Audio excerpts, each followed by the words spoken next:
আসসালামু আলাইকুম, সবাই কেমন আছেন? আলহামদুলিল্লাহ আমি ভালো আছি। তো আজকে আমাদের বাজারে দেখতে পারা ফালঙ্গের মেলা চলে, বানাইল যেগুলা ফালং আছে। তো আপনারা যারা যারা এরকম পালং কিনতে চান 10 টাকা বাজার আইবা। আসলে গতবার একজন চাচা লই আইসলা, তো 3 দিন থাকিয়া তাই বেশি গেছেন বা 20টা 25টা পালং গইব। তো আজকে ই বাইয়ে লই আইছে না, ই বাই কাস্টমার ই বাইয়ে লই আইছে না, ও বাইয়ে লই আইছেন। তো আপনারা যারা ইনটা 10 টাকা বাজার আইবা, খুব সুন্দর সুন্দর পালং আছে,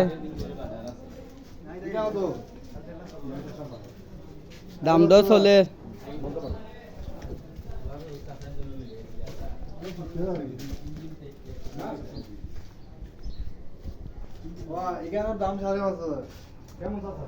দাম দর হইরা নিবা।